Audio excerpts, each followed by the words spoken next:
سبح اسم ربك الأعلى الذي خلق فسوى. اتقوا الله حق تقاته ولا تموتن إلا وأنتم مسلمون. وقال الله تعالى في القرآن الكريم أعوذ بالله من الشيطان الرجيم بسم الله الرحمن الرحيم وأذن في الناس في الحج يأتوك رجالا وعلى كل ضامر يأتين من كل فج عميق. Shadaqallahu azim. Dan serulah manusia untuk mengerjakan haji, niscaya mereka akan datang kepadamu dengan berjalan kaki atau mengendarai setiap unta yang kurus. Mereka datang dari segenap penjuru yang amat jauh.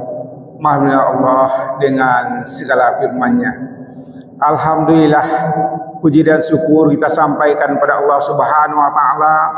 Pagi ini kita berada dalam 10 Zulhijjah, yaitu hari raya Aidul Adha. Mudah-mudahan hari ini adalah hari kebahagiaan kita bersama. Kenapa? Hari ini adalah pengorbanan manusia yang sesungguhnya. Bapak Ibu hadirin rahimakumullah. Kita lihat sekarang jemaah haji di Mekah sedang sibuk-sibuknya sekarang. Kemarin 9 Arafah, kemudian malam tadi pergi ke Musdalifah dan langsung ke Mina. Kita berdoa kepada Allah, mudah-mudahan seluruh jemaah haji dapat melaksanakan ibadah haji dengan sebaik-baiknya dan insyaAllah kembali dengan peringkat haji yang makbul. Amin ya Allah, amin ya rabbal alamin. Bapak Ibu hadirin rahimakumullah, kita lihat sebetulnya ibadah haji itu adalah perjalanan Nabi Ibrahim alaihissalam. Nabi Ibrahim digelar oleh Allah dengan Khalilullah, kesayang Allah. Pada pagi yang berbahagia ini Bapak Ibu, kita angkat 3 daripada sifat Ibrahim itu. Apa sifatnya? Ingin ketauhidan itu ada pada dirinya. Ya, tauhid itu ada pada dirinya. Bapak Ibu, kita lihat pertama Ibrahim alaihissalam itu dia ingin betul siapa Allah sebetulnya. Yang kita lihat dalam Al-Quran Bapak Ibu, tak kala dia nampak bintang, ini ke Allah. Kemudian bintang tak ada, datang matahari, ini ke Allah. Kemudian ada bulan sesudah itu, ini ke Allah. Semuanya lenyap. Jadi dia berkeyakinan bahwa Allah itu tidak itu, ya itu ada yang menciptakannya. Yang menciptakan itu seseorang, itulah Allah Subhanahu wa taala. Itu Allah, ya, seru sekalian alam. Pada waktu itu orang menyembah misalnya bangsa-bangsa lain, mengatakan ada Allah, ada Tuhan. Tapi barulah zaman Ibrahim itu Allah itu seru sekalian alam, adalah Allah yang punya alam semesta ini. Itu pertama Ibrahim alaihissalam. Yang kedua Bapak Ibu, Ibrahim waktu ingin tahu bagaimananya hebat Allah itu. Apa memang Allah bisa menghidupkan yang mati? Untuk apa? Dalam Al-Quran Ibrahim mengatakan, bukan kami tidak percaya pada Allah, hanya untuk menenangkan hatinya. Kemudian Allah perintahkan ada 4 burung, ambillah 4 burung, cincang burung-burung itu, letakkan di gunung-gunung. Kemudian serulah burung itu, maka burung itu kembali. Dan Ibrahim alaihissalam yakin betul pada Allah Subhanahu wa taala, Allah mampu menghidupkan yang mati, Bapak Ibu. Kemudian Ibrahim alaihissalam, Bapak Ibu, hebatnya Ibrahim alaihissalam itu tak zamannya itu, sebelum zaman itu Bapak Ibu, orang mempersembahkan sejajian kepada Allah Subhanahu wa taala. Yang disembahkan itu adalah manusia sendiri, Bapak Ibu. Waktu itu di zaman-zaman sebelum Ibrahim alaihissalam, negara waktu itu Bapak Ibu, negeri-negeri waktu itu ada ulama-ulama, kemudian ulama itu dibunuh, kemudian itulah sejajian kepada Allah. Bahkan di Mesir kita sejarah Bapak Ibu, ada wanita cantik itu yang dibunuh dan diserahkan kepada Allah Subhanahu wa taala.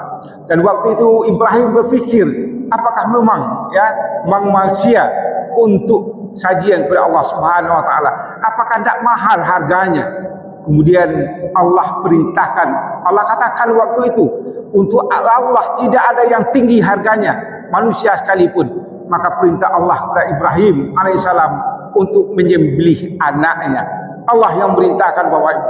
Kemudian setelah kita pahami Ismail terbaring, lalu dipotong oleh Ibrahim alaihissalam, dikorbankan alaihissalam. Jangankan terkorban Bapak, setetes darah tidak akan kena Ismail alaihissalam. Itu buktinya Allah tidak menginginkan manusia dibunuh. Jangankan dibunuh, darah setetes pun tidak. Begitu kasih sayang Allah kepada manusia. Sejak itulah tidak ada lagi dikorbankan manusia untuk apa saja Bapak Ibu.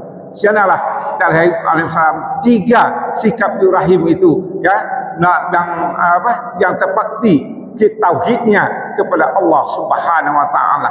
Jadi Bapak Ibu, artinya pada yang ketiga itu Allah menginginkan ya manusia itu berkorban dalam hidup dan kehidupannya. Bapak Ibu hadirin rahimakumullah, lihat misalnya al-Mufassir mengatakan Bapak Ibu, kena banyaknya nikmatnya Allah kepada manusia itu. Inna a'tainakal kautsar fasali rabbika wanhar inna sani'aka huwal abtar. Al-Mufassir waktu itu mengatakan ya setiap keluarga kalau dapat 1 ekor ya bisa berkorban Bapak Ibu, bisa berkorban. Kenapa? Karena banyaknya nikmat Allah Subhanahu wa taala. Tidak mesti kalau bisa ada kemampuan 5 orang anaknya ke 5, iya. Tapi 1 kepala keluarga itu berkorban tidak apa-apa Bapak Ibu. Karena banyaknya nikmat Allah. Pada Jumat kemarin kami singgung Bapak Ibu, jangankan kita bicara nikmat Allah yang lain Bapak Ibu di luar diri kita.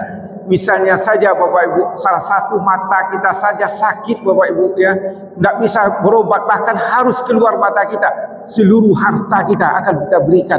Berapa banyak uang kita bayarkan, itu nikmat yang Allah berikan di diri kita saja. Kalau tangan kita tidak bisa bergerak, kaki kita tidak bisa, bagaimana lagi? Tentu tidak bisa Bapak Ibu. Jadi nikmat Allah sangat banyak. Allah minta kita untuk berkorban. Mudah-mudahan Bapak Ibu semua kita ya, jemaah yang ikut berkorban baik di masjid kita ini maupun di kampung di tempat kita masing-masing, kami yakin berkorban semuanya. Kalau tidak tahun sekarang, insyaallah tahun datang kita usahakan kita berkorban. Karena begitu banyak nikmat yang Allah berikan kepada kita Bapak Ibu. Berbahagia kita pada hari ini Bapak Ibu ya. InsyaAllah masjid kita hari ini melaksanakan ya salat Id Aidul Adha ya 1447 Hijriah tanggal 10 Zulhijjah hari ini Bapak Ibu. Di masjid kita ini insyaallah mulai pelaksanaannya 7.45 nanti.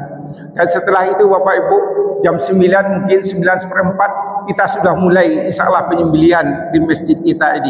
Yang mudah-mudahan semua kita yang ikut peserta khususnya bisa hadir ya, insyaallah menyaksikan korban kita itu. Dan kalau ada di antara kita yang bisa menyembelih, kita usahakan ya, dipersilakan nanti untuk menyembelih orang korbannya. Bapak Ibu hadirinullah, pada kesempatan yang berbahagia ini izinkan kami mengucapkan ribuan terima kasih kepada kita semuanya, Bapak Ibu yang kami sayangi semuanya, yang telah ikut berkorban di tempat kita ini, di masjid kita ini. Mudah-mudahan Allah balasi dengan pahala yang berlipat ganda. Bapak Ibu, walaupun memang di antara kita yang belum sempat berkorban, ada semuanya adalah orang-orang yang Allah sayangi. Insyaallah nanti kita bisa menyaksikan atau kita bisa juga ikut tenaga kita untuk membantu pelaksanaan korban ini. Semua kita bahagia insyaallah. Banyak maaf bila tak bidayah. Assalamualaikum warahmatullahi wabarakatuh.